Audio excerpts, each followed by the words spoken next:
Hey guys, and good morning from Cleveland. I am here at the World Yo-Yo Contest right now, and it is day 2. If you are new to my channel or don't know anything about yo-yoing, hey, my name is Ann Connolly, and I will explain to you how the modern yo-yo competition works. So, this is a 4-day event. It is the biggest event of the year for yo-yos, and yesterday it was the wild card round. This is a 30-second freestyle to pre-selected music from a list given. It takes place in the back room behind the stage. The freestyles aren't publicly shown to everyone. Each player goes behind these large black curtains in front of a panel of judges, and they are clicked on how many points they're able to get as quickly as they can in their freestyle under 30 seconds, which is quite difficult because of this short time frame to do this freestyle under 30 seconds. Any mistake can really make or break someone. I wasn't even competing yesterday in the wild card round, but walking into this huge open space and everyone was pretty quiet, I felt very nervous. Even though I wasn't competing, I could really feel the tension in the air. So there are 90 competitors and 30 made it to the next round, which is today, the prelims. And you know, right now I have been trying to watch the live stream, which you can access on yoyocontest.com, yet it is not working.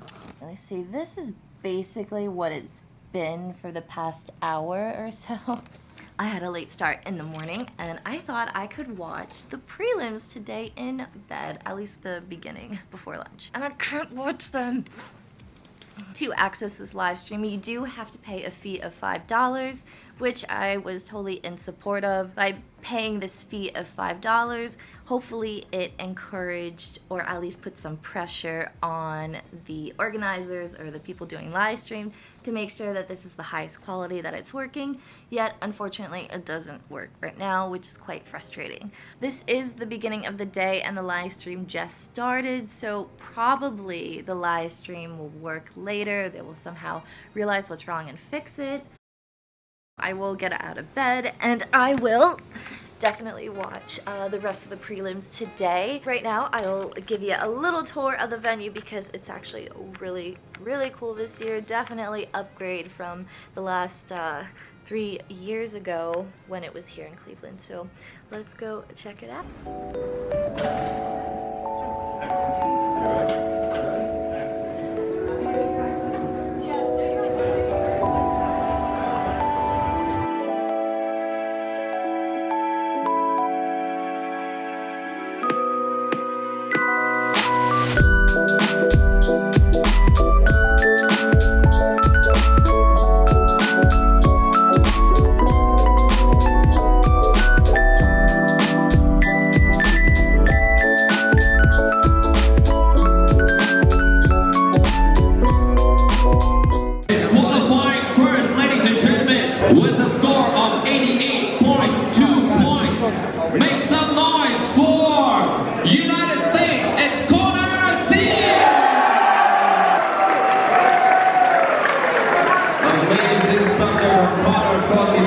With a score of 85.2 points, United States go crazy for Nathan Day! You guys are keeping it here in USA. Let's go, Angela!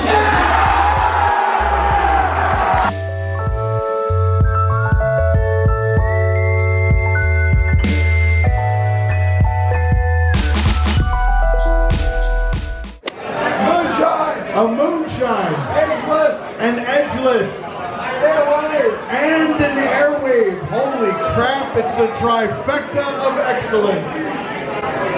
Oh, 99, 00, 8, going on, 7, Basecamp stuff for sale.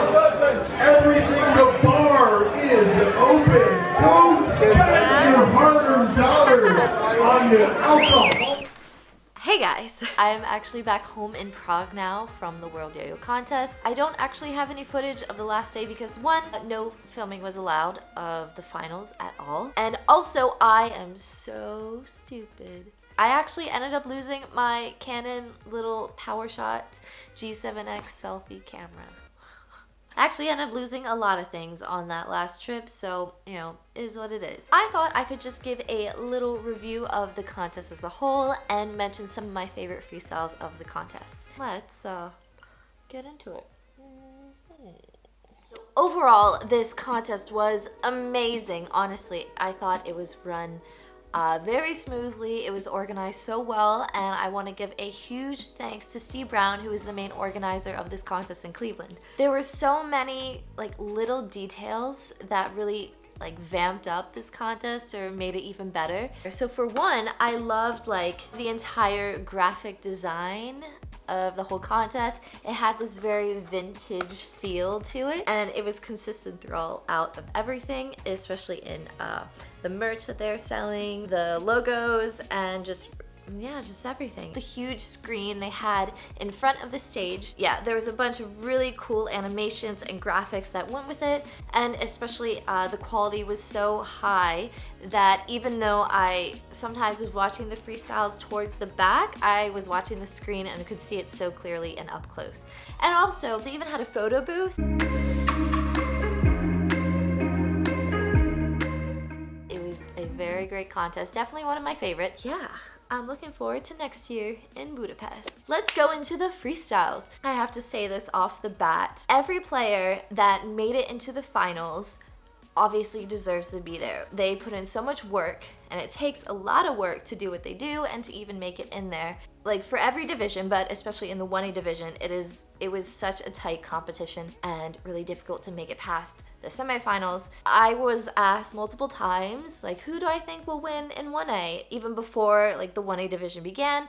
And I said, well, I don't know. It's really up in the air because all of these guys, anyone could take it. The skill level is so high that it's difficult to really predict who can win.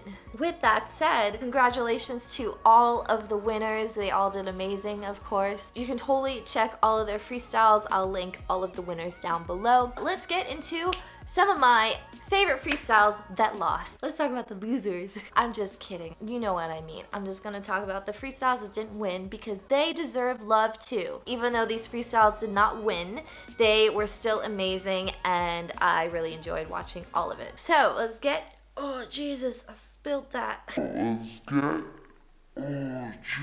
Oopsie doopsie, I made an oopsie. So starting with the 2A division, I loved YAMATO Fujiwara. He had such great energy, such like a great performance, and he was super fun to watch. If you pay for the live stream, definitely please go back and listen to the commentary because there is Colin Beckford and Ben McPhee from Yo-Yo Factory. There's so much insight that they put into it that I didn't really know about 2A. Even like some certain players I didn't realize were so technical, but the way they explained it, I could really see like the difference with their styles and how technical they are and how fast they play. Specifically for Yamato, he was really enjoyable to watch, and also he used BTS, okay? I'm a huge BTS fan. He totally owned it. Check it out. Love that. I also love AKIRA KATO. He is such a fast player. I thought he did really great. Yo-Yo's so fast and I was shook. Now the 3A division, of course, Alex HATTORI, loved his freestyles. He went so clean,